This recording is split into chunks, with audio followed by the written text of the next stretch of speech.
This pocket garden actually has a chicken wire roof. That keeps out the woodchucks and the birds. Eventually this is going to be converted to a berry area, berry bushes. And I've got a couple planted in already. Here's a dwarf elderberry, dwarf mulberry. You can see it's growing some mulberries. Gooseberry. And over here we have a serviceberry. Eventually this whole thing is going to become berries, but for now we have a variety of different food crops planted in here. This is a bed of elephant garlic mixed with kohlrabi, celeriac, ooh, there's a weed, peas,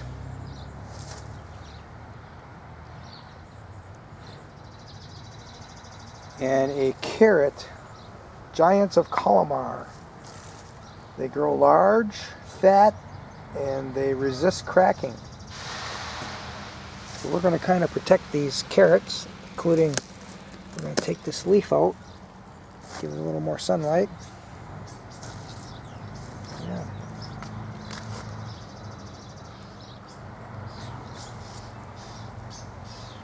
Some more carrots down in here that are suffering from lack of sunlight. We'll get another leaf out of here.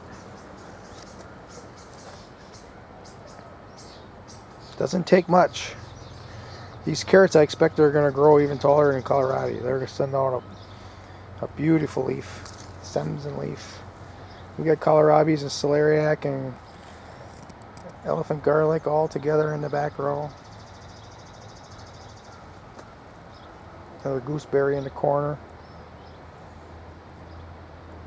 That lineup on the other side of the chicken wire is jostaberries.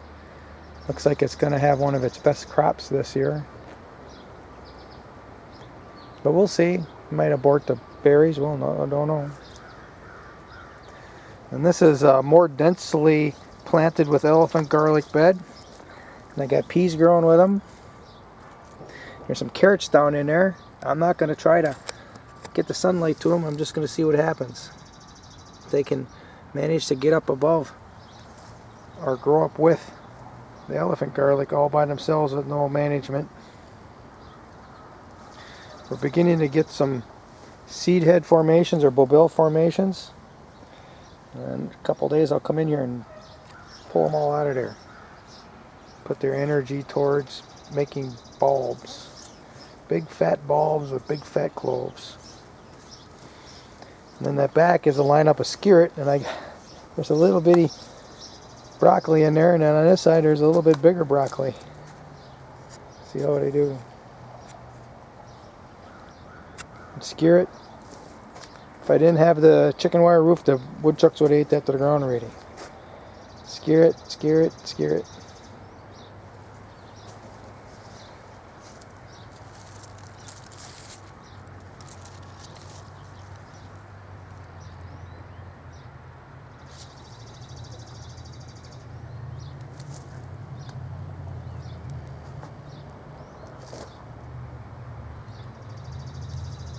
And here's my entrance and exit. Just folding this chicken wire over and wrapping it around each other. Just like that. But I need to leave first. It's already grabbing itself.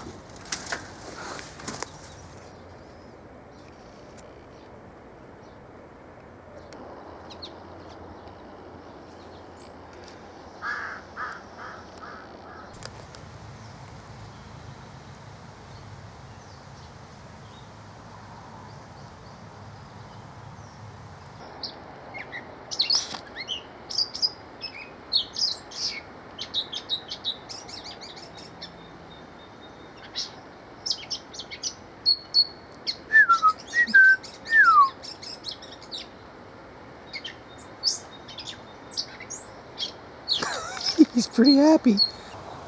Perfection.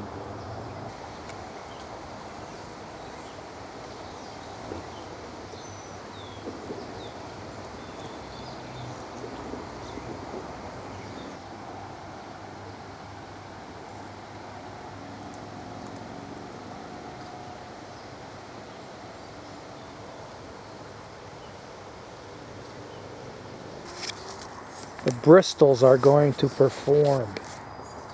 Look at that. As I open the canopy up here, right above them, you can see I hinge cut that one out of there, and I hinge cut this one out of here. Now they want to live and produce. My main patch, that's kind of looks okay. Nothing special. I weeded this row some time back, and the plan was to dig out these ramps when they died back and replant them along this row. Guess what I'm going to do right now.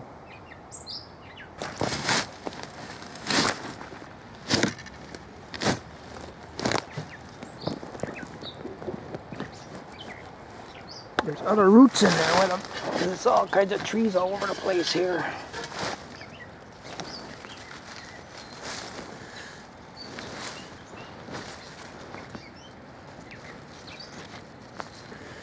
Here they come.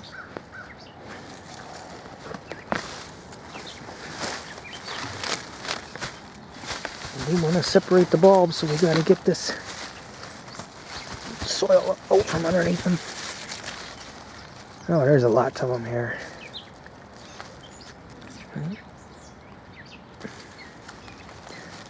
2, 3, 4, 5, 6, 7, 8. Ooh, they smell nice. 9, 15, 16, 17, 18, 19, 20, 21. 21. I gotta replant them. Those 21 bulbs are now transplanted into this entire bed. And I spread out the weeds that I had pulled out, serving as mulch. That's the end of the 21, and I had to add 2 more from another location. And here are garlics that I pulled out. This is regular, traditional garlic that's been growing unattended for years. And they just grow in these little, thick little clusters. I'm going to harvest them to eat. And this is going to be a new bed of ramps. And here I dug these out from the oldest bed on the property. Look at how large those bulbs are. I saved one to eat, one that didn't have a lot of roots on it. But these big old things, I'm going to be transplanting them into this little spot right here.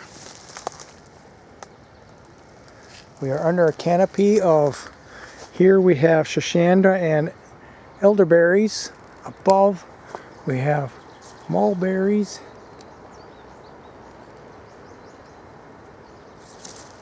Above that is a black walnut. Multiple levels of shade, and these are going to grow just great right here. They were over here. See, I dug them out. This is the very first planting of ramps on the property right here. I don't know, 8 years ago or something, maybe longer. In they go. That's a completed project there. Increase the amount of ramps growing on the property. It's a perfect permaculture type of a plant because it grows in the dense shade. Place to get a yield where it's very hard to. Here's the root I'm going to eat for breakfast. I only had 2 little roots growing on it. So we're going to add it to my diet. Ramps in the diet. Looking at me.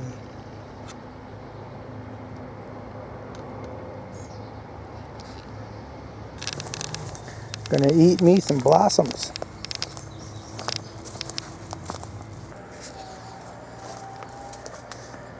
I am working on a theory about the rain.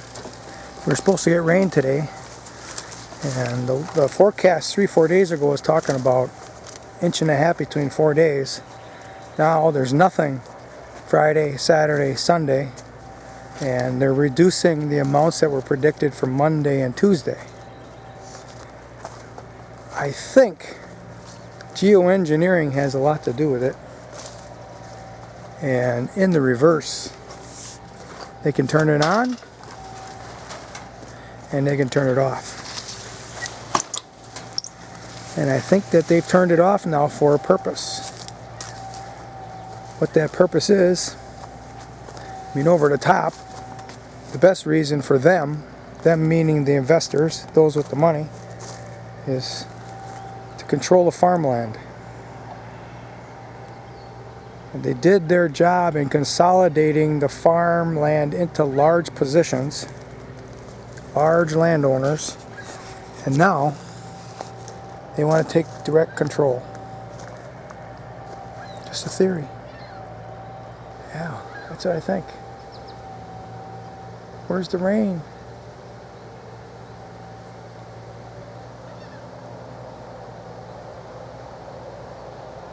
Slim and none.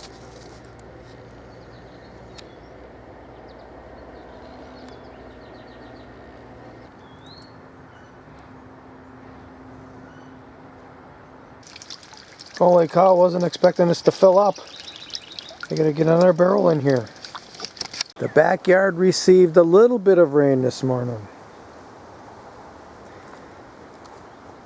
Not enough to sustain it for any real length of time in this sunny, hot conditions. But for the time being, the next 2 days it's cooler, and that's respite in itself. This is how I configured the distribution of compost that I finished for 2023. Every hole represents a couple of Mandan bride's corn seed. It's planted on the 7th.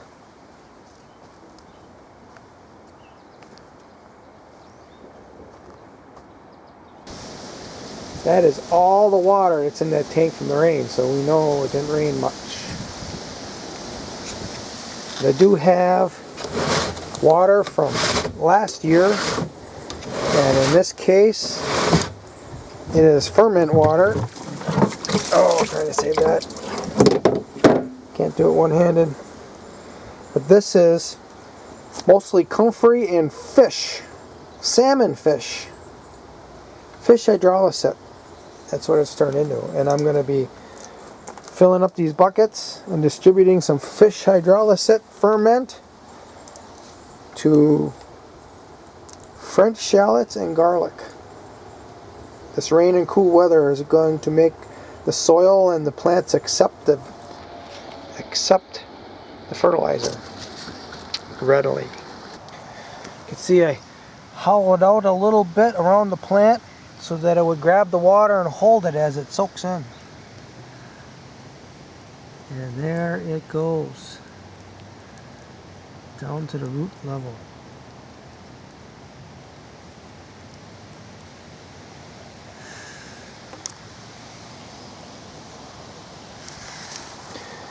Fish hydrolysis, way back here, in this little pocket garden, in the pawpaw patch. Now carried some fish hydrolysis back here to this pocket garden, which is alive and well because I've been watering it regularly through this heat wave that finally broke. It's cool today. I think the highs are going to be in the 60s. That's Fahrenheit for you, Albano.